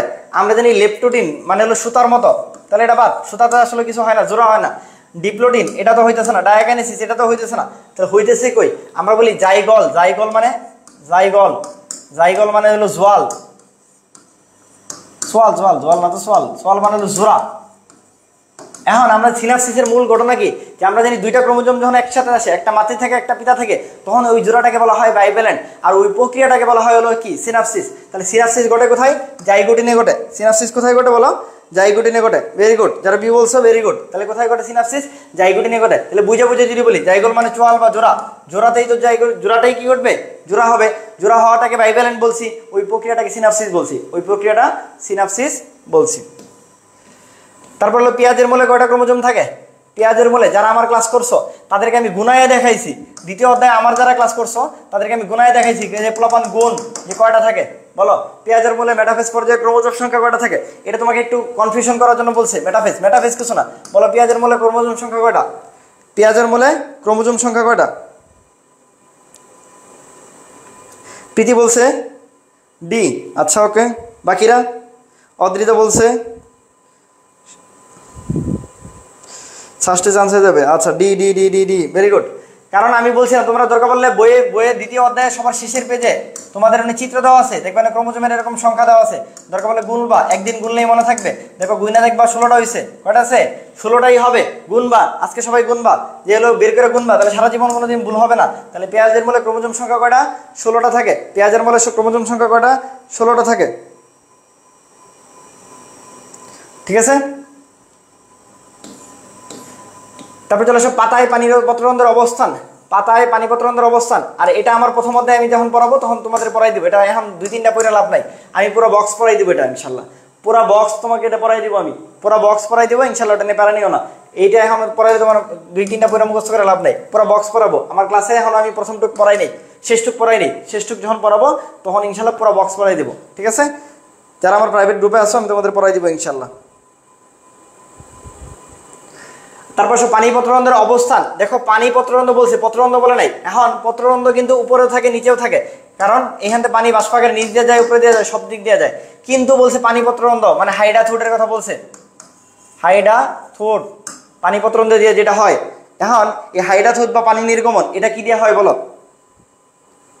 তবু বলছে D D D D, Krishnadas, Mithi, Sadip, very good. ঠিক আছে, এখানে মূল কথা হলো কি, দেখো একটা পানি পত্ররন্ধ্র যখন হইতে হয়, পানি পত্ররন্ধ্রের ক্ষেত্রে তখন দেখবা একটা পাতা থেকে পানি যখন পড়ে, দেখবা এরকম থেকে পানিটা আস্তে আস্তে যায় যায় যায়, এই যে এখানে একটু একটু ফোঁটা হয়ে ঠুস করে ফোঁটাটা নিচে পড়ে যায়। তার মানে পানি পত্ররন্ধ্রের পানির ফোঁটা সবসময় পাতার কিনারা থেকে ফোটায়। সবসময় কোথা থেকে হয়? পাতার কিনারা থেকে হয়। পাতার কোথা থেকে হয়? পাতার কিনারা থেকে হয়, মনে থাকবে। তাহলে হাইডা থ্রোট বা পানি পত্ররন্ধ্র হলো কিনারা থেকে হয়। আর যদি শুধু পত্ররন্ধ্র বলতো তাহলে ঊর্ধ্বত্বক নিম্নত্বক সব হইতো, ঊর্ধ্বত্বক আর নিম্নত্বক সব হইতো। এই প্রশ্নটা একটু কঠিন ছিল, এই প্রশ্নটা আমি বলবো একটু কঠিন ছিল। দেখি এই প্রশ্নটা কে কে পারো? এরকম একটা প্রশ্ন অথবা 2টা প্রশ্ন কঠিন থাকলে থাকতে পারে, বাট যদি তুমি ব্রেন খাটাও হয়তো বা পায়া ফেলতে পারো। যদি তোমার মানে ব্রেন শার্প থাকে তাহলে তুমি পায়া ফেলতে পারো। ঠিক আছে, এই প্রশ্নটা দেখি কেমন পারো। ফুলের পাপড়ির বেগুনি রং হয় কোনটার প্রভাবে? বলো, ফুলের পাপড়ির বেগুনি রং হয় কোনটার প্রভাবে?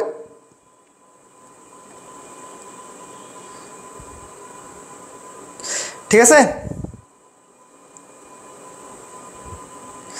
এই বলো বলো পান কি বলছি? বেগুনি রং।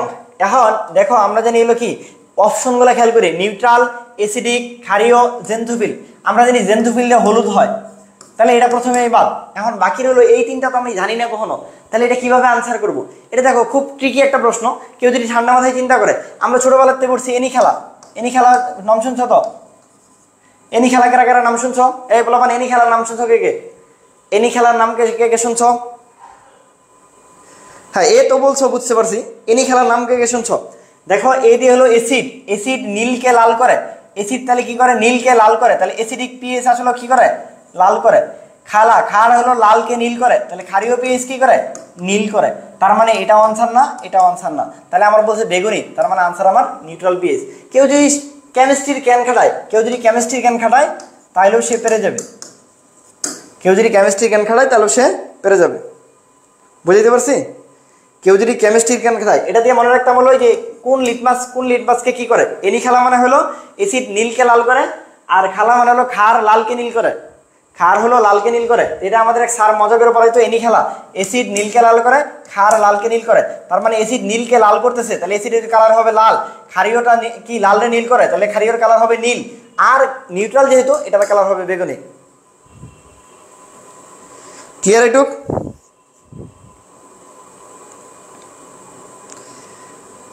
তারপর চলে আসো দৃঢ়গতির আয়ন কোনটা? বলো, কত সুন্দর একটা প্রশ্ন, দেখলেই ভালো লাগে। মানে বললাম না, প্রশ্ন দেখলেই মনে হয় মনটা ভালো হয়ে যায়। দৃঢ়গতিতে শোষিত হয় কোনটা? আমরা বলছিলাম যারা দ্বিযুজি আয়ন, যারা দ্বিযুজি আয়ন তারা হলো দৃঢ়গতিতে হয়। দ্বিযুজি আয়ন, দেখো এটা দ্বিযুজি না, এটা দ্বিযুজি না, এটা দ্বিতীয়টি হলো ম্যাগনেসিয়াম, এটার সাথে কোনো সম্পর্কিত না। সম্পর্কিত কয়টা আমরা বলছিলাম, পটাশিয়াম নাইট্রেট আর ক্যালসিয়াম সালফেট। ঠিক আছে, তাহলে দেখো এখানে কি আছে, এই যে আমার ক্যালসিয়াম আছে এবং ক্যালসিয়ামটা দ্বিতীয়টি, তাহলে ধীর গতি বলছে এই জন্য ক্যালসিয়াম আনসার, দ্রুত গতি বললে পটাশিয়াম আর নাইট্রেট আনসার। দ্রুত গতি বললে কি হয়েছিল, পটাশিয়াম এবং নাইট্রেট আনসার হইতো। ক্লিয়ার? তারপর চলো সে রেডুলা। রেডুলা কোন পর্বের প্রাণীর বৈশিষ্ট্য? রেডুলা মানে কি আমরা বলি রেতিজিহ্বা। রেডুলার মানে হলো রেতিজিহ্বা। রেডুলা মানে রেতিজিহ্বা, মানে জিহ্বাটা দেখবা একটু বের করে দেয়। বলো কোন প্রাণী বের করে দেয়? দেখবা শামুক যখন চলে দেখবা মুখ থেকে জিহ্বাটা বাইর করে দিছে, বাইর করে দিয়ে এরকম এরকম টাইনা টাইনা যেতেছে। গ্রামে যারা থাকছো পুকুর ঘাটে যখন গেছো, শামুক যারা দেখছো তারা সবাই জানো যে শামুক চলতে গেলে আমরা কি করি, জিহ্বাটা বের করে দেয়। ওই জিহ্বাটাকে বলা হয় রেতিজিহ্বা, ওই জিহ্বাটাকে বলা হয় রেতুজিহ্বা। তাহলে বলো রেডুলা কোথায় থাকে?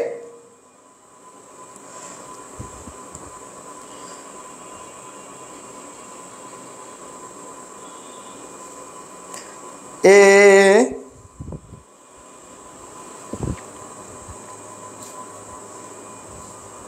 বলো বলো বলো, বাকিরা। আচ্ছা, তাহলে আমরা ভাইয়া বলে দিয়েছিল শামুকে থাকে। শামুক আর ঝিনুক, এই যে বাইরে যারা শক্ত, শামুক আর ঝিনুক বাইরে যারা শক্ত ভিতরে যারা নরম, এই পর্বগুলোকে বলা হয় হলো মলাস্কা পর্ব। কি বলা হয়? মলাস্কা। তাহলে কি বলছি, মলাস্কা পর্বের একটা প্রধান বৈশিষ্ট্য বাইরে অনেক শক্ত ভিতরে অনেক নরম। কি বলছি বলো? বাইরে শক্ত ভিতরে নরম। কি আছে? শামুক ঝিনুক এগুলা বাইরে শক্ত ভিতরে নরম। ভিতরে কি থাকবে? নরম মাংসল থাকে, নরম মাংসল থাকে। তাহলে এদের ক্ষেত্রে বাইরে যে আবরণটা থাকে ওটাকে বলা হয় হলো আমার কি, মেন্টল। তো পরীক্ষায় এই দুইটা সবচেয়ে বেশি আসে, একটা হলো মেন্টল আর একটা হলো রেডুলা। দুইটা একবারে মনে রাখবা। এই মেন্টল আর রেডুলা কার বৈশিষ্ট্য? মলাস্কার বৈশিষ্ট্য। মেন্টল এবং রেডুলা কার বৈশিষ্ট্য? মলাস্কার বৈশিষ্ট্য। ঠিক আছে, মেন্টল আর রেডুলা। এই যা হবার হয়ে গেছে, যা হবার হয়ে গেছে, ওটা নিয়ে চিন্তা করে লাভ নাই। আরেকটা সহজ প্রশ্ন, পাকস্থলী কোন কোষ থেকে HCl ক্ষরণ হয়?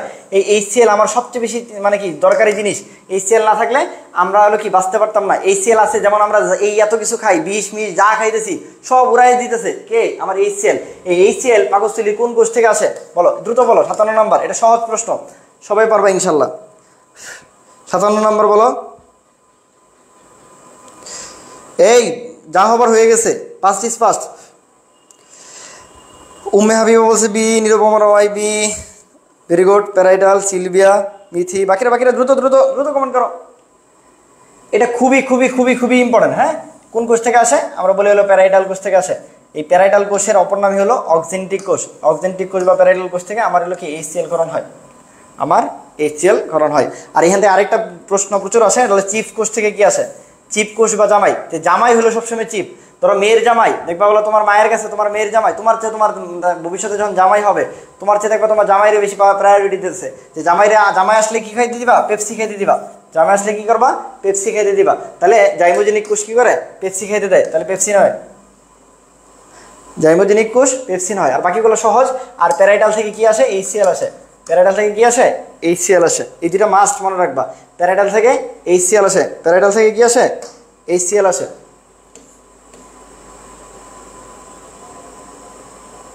তারপর রঙিন জিন থাকা সত্ত্বেও তোমার জীবনটা রঙিন ছিল, বাট তুমি কি হয়ে গেছো? সাদা হয়ে গেছো। কেন তুমি সাদা হইলা? এই সাদা হওয়ার কারণ কি? আমরা বলছিলাম দুইভাবে বাধা দেয়। বাধা দেওয়াকে বলা হয় এপিস্টেসিস। বাধা দেওয়াকে বলা হয় এপিস্টেসিস। দুইভাবে বাধা দিতে পারে, একটা প্রকট অবস্থায় আর একটা প্রচ্ছন্ন অবস্থায়। এখন প্রকট অবস্থায় যখন বাধা দেয় সে একাও বাধা দিতে পারে, দুইজনকে নিয়েও বাধা দিতে পারে। প্রচ্ছন্ন অবস্থায় বাধা দিতে গেলে অবশ্যই দুইজনকে লাগবে। এই জন্য এটার নাম হলো দ্বৈত প্রচ্ছন্ন এপিস্টেসিস। এই জন্য এটার নাম কি? এটার নাম হলো দ্বৈত প্রচ্ছন্ন এপিস্টেসিস। এখন রঙিন জিন বাধা দিতেছে, মানে তোমার জীবনটা, আমি বলি সবসময় এটা হলো তোমার বন্ধু বান্ধবের মতো। তোমার জীবনটা রঙিন ছিল, তোমার বন্ধু বা বান্ধবী এসে গেছে, আরে দোস্ত পড়া লাগবে না, চল ঘুরে আসি। সারাটা জীবন এটাই করছে। তুমি বলতে পারো যে তুমি কেন চান্স পাচ্ছ না? সব কি শুধুমাত্র এই মানে সবই কি মানে ভাগ্যের দোষ? কিছু তোমার দোষ নাই? অবশ্যই অবশ্যই কিছু দোষ আছে তোমার। অবশ্যই কিছু দোষ আমাদেরও আছে। আমরা তোমাদের চান্স পাইতে পারি নাই। কিছু দোষ তোমাদেরও আছে, তোমরা নিজেরা ওই রকম ক্যাপাবল হইতে পারো নাই। এখন এই ক্যাপাবিলিটির পিছনে একদিনের ব্যাপার না, এটা হাজার হাজার দিনে মানে হাজার হাজার ঘন্টার সময়। এই সময়ের ব্যাপার। তুমি 2 বছর 3 বছর ধরে পরিশ্রম করতেছো, যে ছেলেটা 3 বছর ধরে পড়তেছে আর তুমি 3 মাস ধরে পড়তেছো, দুইজন তো সমান হবে না। তো আলটিমেটলি এটাই হয় আর কি। তো এই জন্য বলি হতাশ হও না, শেষ পর্যন্ত চেষ্টা করে যাও। ইনশাল্লাহ একদিনে না কিন্তু একদিনে অবশ্যই হবে ইনশাল্লাহ। আমি বলতে পারবো ভাই আর কবে হবে? আর কবে মানে লাস্ট দিন আমার কি আছে? সেটা হলো এগ্রিভার্সিটি পরীক্ষা। এগ্রি ভালো করতেই হবে। হ্যাঁ, এই জন্যই বললাম যে তোমার জীবন তুমি রঙিন করতে চাইছিলা, তোমার বন্ধু বান্ধব নিয়ে কি করছে, সাদা করে দিছে। তো এই এপিস্টেসিসকে বলা হয় প্রকট এপিস্টেসিস। এই এপিস্টেসিসকে বলা হয় প্রকট এপিস্টেসিস। বলো 59 নাম্বারটা, রক্ত জমাট বাঁধতে কোনটা সহায়তা করে? ভেরি ভেরি ইম্পর্টেন্ট প্রশ্ন।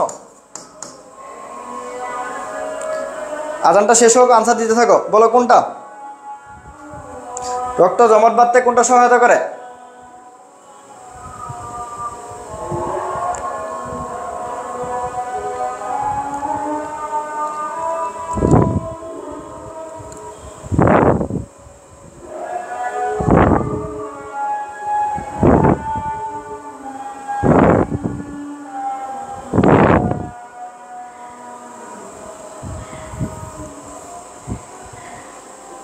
রক্ত জমাট বাঁধতে আমরা জানি কয়টা ফ্যাক্টর আছে? 4টা ফ্যাক্টর আছে। প্রধান ফ্যাক্টর কয়টা? প্রধান ফ্যাক্টরগুলো মনে রাখবো, 4টা প্রধান ফ্যাক্টর আছে।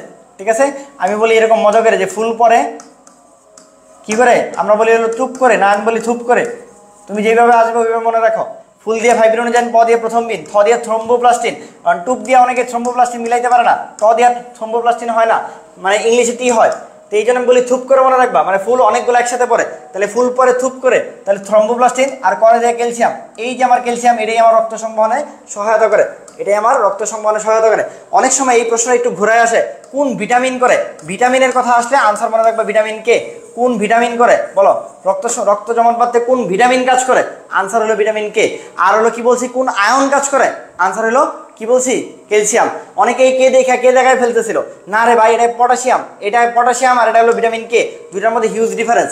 এটা ভিটামিন কে, এটা হলো পটাশিয়াম। তাহলে বলছি ভিটামিন আসলে ভিটামিন কে, আর যদি আয়ন আসে তাহলে আনসার হলো ক্যালসিয়াম আয়ন। আনসার কি? Calcium ion. ক্লিয়ার? ভিটামিন আসলে কোনটা আনসার? আজকে থেকে বলো, আমার স্টুডেন্টরা বলো ভিটামিন আসলে কোন আনসার? Vitamin K. এটা এইবারে বিসিএস প্রশ্ন, এটা আমি যে বিসিএস দিলাম এই বিসিএস এর প্রশ্ন এটা। ঠিক আছে, কোন ভিটামিন কাজ করছে? আরেকটা ট্রিকি প্রশ্ন আসছে, দেখো 4 প্রকোষ্ঠ বিশিষ্ট কি বলছে? হৃৎপিণ্ড। আমরা তো জানি হলো কি মানুষের 4 প্রকোষ্ঠ, পাখিতে 4 প্রকোষ্ঠ, তো এটা নিয়ে তো কোনো সমস্যা নাই। কিন্তু একটি প্যাচ দিয়ে দিছে শেষে যে 4 প্রকোষ্ঠ বিশিষ্ট সরীসৃপ। কেন? সরীসৃপের ক্ষেত্রে থাকে আমরা জানি অসম্পূর্ণ 4 প্রকোষ্ঠ বিশিষ্ট, অসম্পূর্ণ বা আংশিক 4 প্রকোষ্ঠ বিশিষ্ট। এখন তাহলে বলছে 4 প্রকোষ্ঠ বিশিষ্ট সম্পূর্ণ কার ক্ষেত্রে থাকে? বলো এটা বলো, 60 নাম্বারটা বলো। D D D D, Trisha D, Nisha Tasnim D, Nirupama Roy D. ঠিক আছে, গরিয়ালে কি থাকে না, সামুদ্রিক কাসিমে থাকে থাকে না, এগুলোতে সবগুলাই কি থাকে? আংশিক বা অসম্পূর্ণ 4 প্রকোষ্ঠ। তাহলে সম্পূর্ণ 4 প্রকোষ্ঠ বিশিষ্ট থাকে শুধুমাত্র কুমিরের ক্ষেত্রে। শুধুমাত্র কি? কুমিরের ক্ষেত্রে। ভিটামিন কে এর কোশ্চেনটা কি বুঝি নাই? আচ্ছা, বলছি যে আয়ন হিসেবে রক্ত জমাট বাঁধতে সহায়তা করে হলো ক্যালসিয়াম আয়ন। আর বলা হয় যদি আমরা জানি ভিটামিন কি আছে, ভিটামিন এ আছে, বি আছে, সি আছে, এডি কে আছে। ভিটামিন কি কি আছে আমরা জানি, বি আর সি হলো পানিতে দ্রবণীয়, আর এডি কে গেল কি চর্বিতে দ্রবণীয়। এই যে 6টা ভিটামিন আছে, এই ভিটামিনের মধ্যে কোন ভিটামিনটা রক্ত জমাট বাঁধাতে সহায়তা করে? সেই ক্ষেত্রে বলছি ভিটামিন কে রক্ত জমাট বাঁধতে সহায়তা করে। ভিটামিনের মধ্যে ভিটামিন কে রক্ত জমাট বাঁধাতে সহায়তা করে। আয়নের মধ্যে ক্যালসিয়াম আয়ন। এখন অনেকে কি করে, এই কে দেখা দেখায় ফেলে, কে মানে তো পটাশিয়াম, কে মানে তো আর ভিটামিন কে না, এটা বলছি। ঠিক আছে, তাহলে বলছি যে ব্লাড ক্লটিং এ কোন ভিটামিন সহায়তা করে? আনসার হলো ভিটামিন কে। তাহলে এখানে আনসার কি বলছি? কুমির। তারপর চলো আসা, মানব দেহে অ্যান্টিবডি তৈরি করে কোনটা? এটা যারা আমার ক্লাস করছে আমি সবাইকে বলছি, বারবার বলছি, মানব দেহে অ্যান্টিবডি তৈরি করে কোন কোন কোন কোন কোন রক্তকণিকা? প্রশ্নটা একটু বড় করে বলছে। আমরা জানি রক্তকণিকার মধ্যে কি থাকে? লিম্ফোসাইট থাকে। এই লিম্ফোসাইট 2 ধরনের, একটা টি লিম্ফোসাইট আর এটা হলো বি লিম্ফোসাইট। এই বি লিম্ফোসাইট মেইনলি আমার অ্যান্টিবডি তৈরি করে। বি লিম্ফোসাইট প্লাজমা সেল তৈরি করে, প্লাজমা সেল, এই প্লাজমা সেল অ্যান্টিবডি তৈরি করে। এটা হলো মূল বেসিক। তাহলে পরীক্ষায় যদি প্রশ্ন আসে অ্যান্টিবডি কে তৈরি করে, আনসার হলো বি লিম্ফোসাইট। আনসার কি বলো? B lymphocyte. যদি অপশনে বি লিম্ফোসাইট না থাকে তাহলে তখন আমরা লিম্ফোসাইট দেখাবো। তাহলে অপশনে দেখি বি লিম্ফোসাইট আছে কিনা, ইসোনোফিল করে না, নিউট্রোফিল করে না, বেসোফিল করে না, তাহলে আনসারে দেখলাম শুধু লিম্ফোসাইট আছে, তাহলে আনসার লিম্ফোসাইট। যদি এখানে বি লিম্ফোসাইট থাকতো তাহলে মেইন আনসার হয়তো বি লিম্ফোসাইট। তাহলে অরিজিনালি কোনটা? তাহলে অন্যভাবে আসতে পারে, তাহলে আসতে পারে বি লিম্ফোসাইট। তাহলে আজকে থেকে মনে রাখবো অ্যান্টিবডি তৈরি করে হলো বি লিম্ফোসাইট। অ্যান্টিবডি তৈরি করে কোন লিম্ফোসাইট? B lymphocyte. অ্যান্টিবডি তৈরি করে কোন লিম্ফোসাইট? শুধু লিম্ফোসাইট না, শুধু লিম্ফোসাইট, প্রশ্ন অনেকটা লিম্ফোসাইট আছে কারণে দেখাইলাম, কিন্তু আমি যদি অপশনে এক্সাক্ট আনসার চাই তার আনসার হলো বি লিম্ফোসাইট অ্যান্টিবডি তৈরি করে। কি বলছি বলো? B lymphocyte. আজকে থেকে লেখা রাখো এটা দরকার বললে, যে কোন লিম্ফোসাইট অ্যান্টিবডি তৈরি করে, মনে রাখবা বি লিম্ফোসাইট প্লাজমা সেল তৈরি করে, অ্যান্টিবডি তৈরি করে, তাহলে অ্যান্টিবডি তৈরি করে সবসময় বি লিম্ফোসাইট, সবসময় বি লিম্ফোসাইট। যদি বি লিম্ফোসাইট না থাকে তাহলে আনসার লিম্ফোসাইট, ঠিক আছে? কিন্তু যদি টি থাকে জীবনেও আনসার না, টি থাকলে কিন্তু জীবনেও আনসার না। টি লিম্ফোসাইট থাকলে দাগানো যাবে না, টি লিম্ফোসাইট থাকলে দাগানো যাবে না, বারবার বলতেছি টি লিম্ফোসাইট থাকলে দাগানো যাবে না।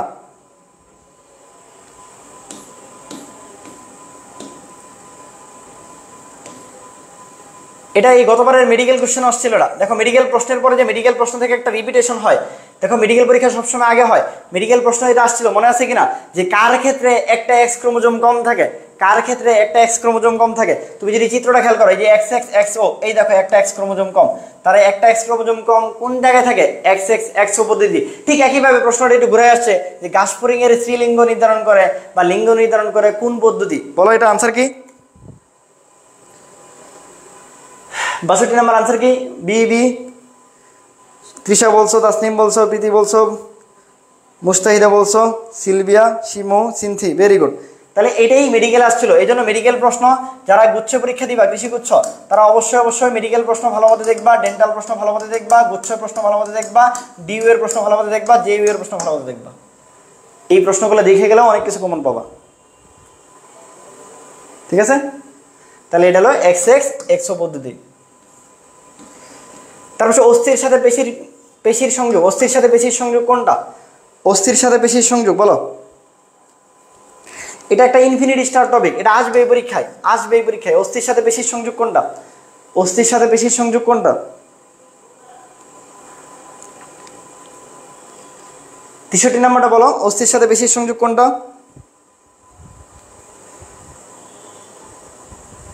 অস্থির সাথে পেশির সংযোগ কোনটা?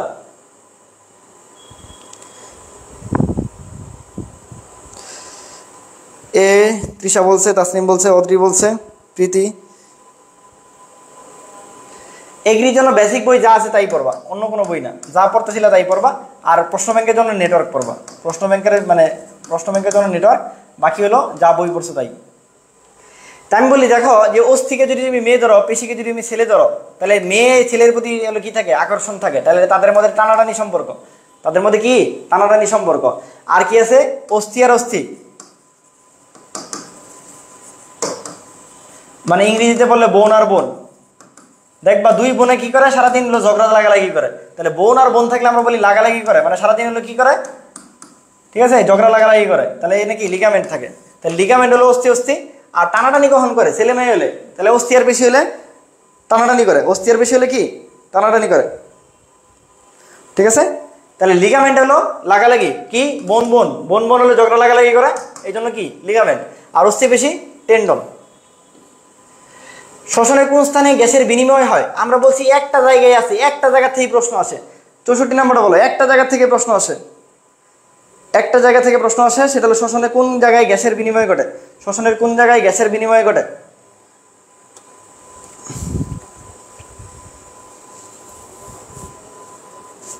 শ্বসনের কোন জায়গায়? প্রীতি বলছো, মিথি বলছো, জাহানমীরা বলছো, নিশাত, তাসনিম, হ্যাঁ বাকিরা বলো। খুবই সহজ একটা প্রশ্ন। ব্রঙ্কাসে তো গ্যাসের বিনিময় নেই, ব্রঙ্কিওলে নাই, ট্রাকিয়াতে নাই, তাহলে আনসার কই? একটাই আছে, একটা জিনিসই পড়তে বলি, সেটা হলো অ্যালভিওলাস। একটা জিনিসই পড়তে বলি, সেটা হলো কি অ্যালভিওলাস। তারপর হলো প্রচ্ছন্ন লিথালজিনে কোন অবস্থায় জীবের মৃত্যু ঘটে? একটু আগে বলছিল, বলো দেখো একই প্রশ্ন দুইবার আসছে। ভাইয়া একটু আগে বলছিল যে পাওয়ার যদি বেশি থাকে সে একাও পারে, দুইজন মিলেও পারে। পাওয়ার যদি কম থাকে তাহলে কোন অবস্থায় হইতে হবো? একসাথে হইতে হবো, নইলে জীবনেও সম্ভব না। তাহলে একসাথে হইতে গেলে কি লাগবো? হয় এরকম বড় হাতের টিটি লাগবো, অথবা ছোট হাতের টিটি লাগবো, মানে একই রকম লাগবে, আদারওয়াইজ কোনোভাবেই সম্ভব না। তাহলে এটা কোন অবস্থা? এই যে এই অবস্থাটার নাম কি? টিটি টিটি, এই অবস্থার নাম কি বলো? 65 নম্বরটা বলো।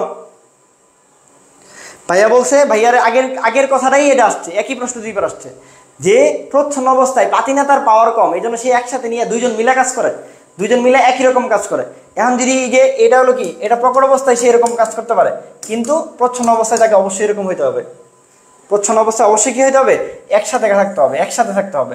প্রকট অবস্থায় সে যে কোনোভাবে করতে পারে। ঠিক আছে, তাহলে এই জিনিসটাকে বলি আমরা হোমোজাইগাস। এই জিনিসটাকে বলি আমরা কি, হোমোজাইগাস। একই একই প্রশ্ন দেখো আবার আসছে, দ্বৈত প্রচ্ছন্ন এপিস্টেসিসের উদাহরণ চাইছে, একটু আগে বলছি যে মুখে কথা বলতে পারে না সে কানে শোনে না, যে কানে শোনে না সে মুখে কথা বলতে পারে না। তাহলে যে বোবা সে সারা জীবন সবাইকে বোবাই ভাবে, পৃথিবীর সকল বোবা ভাবে তাদের মতো পৃথিবীর সবাই বোবা, কারণ তারা যদি জানতো মানুষ কথা বলতে পারে তাহলে তারা পাগল হয়ে যেত। ম্যাক্সিমাম ক্ষেত্রে এরকমই থাকে, তারা জানে না আসলেও যে পৃথিবীতে মানুষ কথা বলতে পারে। তাহলে এদের উদাহরণ কি বলো, 66 নাম্বার। সবে সবে সবে সবে তাহলে 66 নাম্বার কি বলো, দীপান্বিতা মজুমদার। নমস্কার, এতক্ষণ কেন, এত পরে কেন? মুখ বধিরতা, মুখ বধিরতা, মুখ বধিরতা। তাহলে মুখ বধিরতা মানে কি, মুখে কথা বলতে পারে না যারা, তারা কানেও শোনে না, কানে যারা শোনে না তারা মুখেও কথা বলতে পারে না।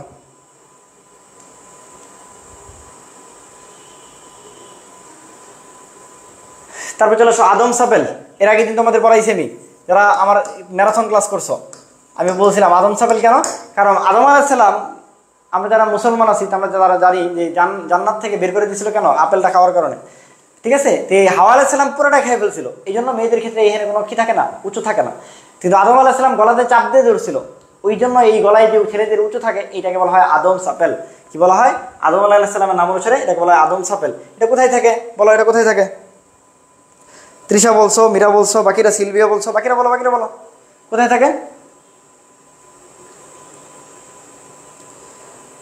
শিমু বলছো, নিরুপমা রয় বলছো, বাকিরা অদ্রিতা বলছো, ভেরি গুড।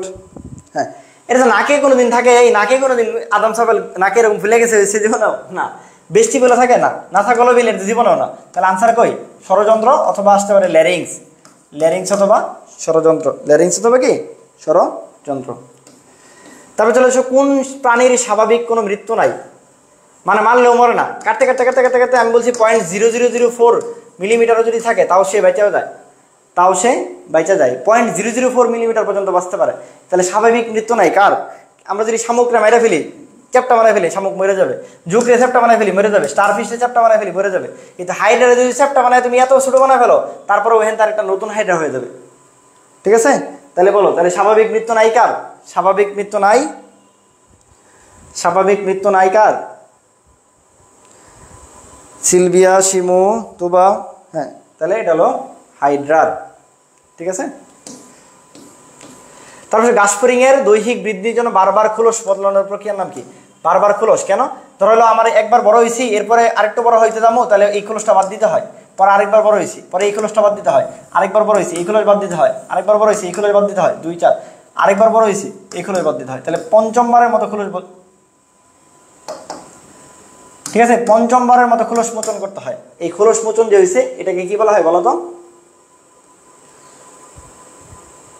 বেশি ছোট দেখা যাচ্ছে? তাহলে বারবার যে খোলস মোচন করা হইতেছে, বারবার যে খোলস মোচন করা হচ্ছে এটাকে কি বলা হইতেছে তাহলে বলো? হ্যাঁ, ভেরি গুড, ভেরি গুড। তাহলে এই জিনিসটাকে বলা হয়েছে মোল্টিং। এই জিনিসটাকে কি বলা হয়েছে? মোল্টিং বলা হয়েছে। ঠিক আছে, মোল্টিং তাহলে কয়বার হয়? পঞ্চমবার খোলস মোচনের পর তারা এটা হয়। আর 2 স্তরের মাঝখানে যে সময় এটাকে বলা হয় ইনস্টার। 2 স্তরের মাঝখানে যে সময় তাকে বলা হয় হলো কি? ইনস্টার। ঠিক আছে, তাকে বলা হয় ইনস্টার। আসলে আমাদের লাস্ট প্রশ্ন, জীবন্ত জীবাশ্ম বলো, এটাকে ইংলিশে বলি আমরা লিভিং ফসিল। বলো লিভিং ফসিল, জীবন্ত জীবাশ্ম। এটা দ্বিতীয় পত্র থেকে আসছে, দেখো এই জন্য অপশনে কিন্তু সাইকাস নাই। অপশনে কি সাইকাস আছে বলো? অপশনে সাইকাস নাই, অপশনে গিঙ্গো বিলোবা নাই, অপশনে কি না গিঙ্গো বিলোবা নাই। কারণ তাহলে এটা প্রশ্নটা কই থেকে আসছে?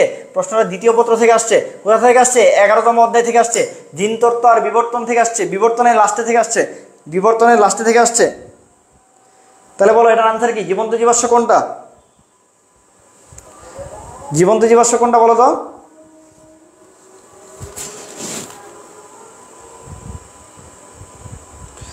জীবন্ত জীবাশ্ম কোনটা?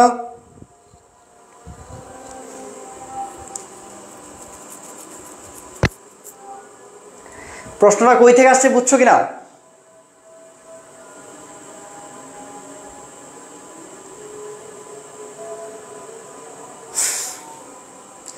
এবং সবচেয়ে মজার কথা হলো এই যে এই উদাহরণগুলো মুখস্থ করতে হবে। প্লাটিপাস এটা দ্বিতীয় পত্রের 11 নম্বর বিবর্তন অধ্যায়ের শেষের দিকে আছে। তারপর কি আছে লিমুলাস, এরপর আছে স্পেনোডন, এরপর আছে ল্যাটিমেরিয়া, এরপর হলো সিনামেরিয়া আর হলো পেরিপাটাস। সে অনুসারে এখানে দুইটাই আনসার হয়। অনেকে যারা এ বলতেছো তাও ঠিক, বি বলতেছো তাও ঠিক, বাট বেস্ট আনসার হলো যেহেতু ডাবল আনসার নাই তাহলে আমরা প্লাটিপাসকেই দেখাবো, এখানে পেরিপ্লাটাসকে দেখাবো না। না দেখায় কি করবো আমরা প্লাটিপাসকে দেখাবো। তাহলে আমরা কি করবো প্লাটিপাসকেই দেখাবো। ক্লিয়ার? তাহলে কি করবো আমরা বলো প্লাটিপাসকেই দেখাবো।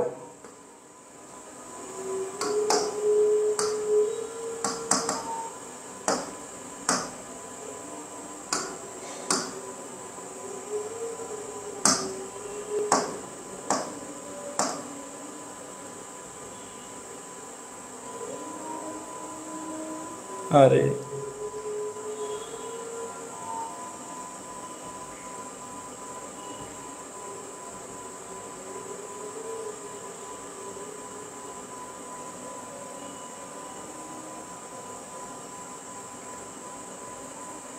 ঠিক আছে, আমাদের এগ্রিস্টার যারা আসো তারা তো ভালোই, আর যারা নাই এখনো যারা ভর্তি হওয়া নাই তারা দ্রুত ভর্তি হয়ে যেতে পারো। হ্যাঁ, আমাদের এটা ক্লাস শুরু হলো 5 তারিখ থেকে, ঠিক আছে 5 মে থেকে আর কি, পঞ্চম লিখে ফেলছি। 5 মে থেকে ক্লাস শুরু, যারা ভর্তি হওয়া নাই তারা দ্রুত ভর্তি হয়ে যাও। ঠিক আছে, 30টা প্রশ্ন যে দেখাইলাম, এই যে 30টা প্রশ্ন যে দেখাইলাম এটা লাস্ট ইয়ারের 30টা প্রশ্ন যে দেখালাম এটা হলো লাস্ট ইয়ারের জিএসটিতে 30টা প্রশ্ন, জিএসটি ইংরেজিতে একটা প্রশ্ন ব্যতীত, মানে একটা প্রশ্ন ব্যতীত বাকি কোনো প্রশ্ন দেখে তোমার মনে হয়েছে যে কোনো ফালতু প্রশ্ন আসছে, তার মানে এখানে তুমি একটা যদি তুমি না দেখাও তাহলে 29 পাওয়া কোনো ব্যাপারই না, 29 পাওয়া কোনো ব্যাপারই না। ঠিক আছে, আর বাকি সব মিলে কি তুমি 30 পাবা না? 60 পাইলে তুমি কি বলে এগ্রি মানে বাউতে চান্স পাবা যদি প্রশ্ন মোটামুটি অ্যাভারেজ হয়। ঠিক আছে, প্রশ্ন যদি অ্যাভারেজ হয়। আর আমি যেটা বলছি, আমরা যেহেতু আছি হতাশ হও না, শেষ পর্যন্ত চেষ্টা করতে থাকো। আমরা এগ্রিস্টার 2.0 নিয়ে তোমাদের শেষ পর্যন্ত যাইতে চাই। ঠিক আছে, এর মধ্যে সবচেয়ে বেশি মার্ক বায়োলজিতে 30, ইংলিশে 10, ঠিক আছে, আর বাকিগুলোতে 20 করে। সো এখানে কিন্তু 5 করে কম। তার মানে যারা একটু ম্যাথে দুর্বল, কিন্তু ম্যাথের ক্ষেত্রে আমি বলছি যা পড়াই দিব ওগুলোই আসবে। ঠিক আছে, ফিজিক্সেও বেশি কঠিন প্রশ্ন আসে না, কেমিস্ট্রিতেও বেশি কঠিন প্রশ্ন আসে না। এখান থেকে অ্যাভারেজ নাম্বার তুলতে পারলেই মোটামুটি চান্স পাওয়া যায়। ঠিক আছে, তো দ্রুত যারা ভর্তি হও নাই, ঠিক আছে, আমরা যেহেতু এতগুলো টিচার প্যানেল আছি বুয়েট মেডিকেল সহ, আমার মনে হয় তোমরা ইনশাল্লাহ দ্রুত যুক্ত হয়ে যেতে পারো। 1599 টাকা, এটা কিন্তু আমরা বলছি অন্যান্যরা দেখবা 3500 টাকা কোর্স ফি, ওদের 3500 পাস, সেখানে প্রায় অর্ধেক কম দিয়ে তোমরা ভর্তি হতে পারতেছো। ঠিক আছে, তো দ্রুত যুক্ত হয়ে যেতে পারো। ভর্তি হইতে অবশ্যই আমাদের ব্রাদার সাজেশন পেজে নক দিবা। ঠিক আছে, পেজে নক দিয়ে দ্রুত যুক্ত হয়ে যাও। ঠিক আছে, থাকো, সবাই থাকো। আর কালকে ইনশাল্লাহ কেমিস্ট্রি হবে, কালকে কেমিস্ট্রি প্রশ্ন ব্যাংক সলভ হবে। আমরা মোটামুটি 5 তারিখের আগ পর্যন্ত তোমাদের বারবার প্রশ্নগুলো দেখাইতে যাচ্ছি যে দেখো প্রশ্নগুলো সহজ হয়, প্রশ্নগুলো সহজ হয়। একই জিনিস বারবার দেখো। তোমার কাছে মনে হতে পারে ভাই সবই তো পারি, ভাই সব পারলে তো চান্স পাইতা, সব পারলে তো চান্সই পেয়ে যেতা। ঠিক আছে, সবাই ভালো থাকো। ওকে, টাটা। কারো কোনো প্রশ্ন আছে? আসসালামু আলাইকুম। ওয়ালাইকুম আসসালাম।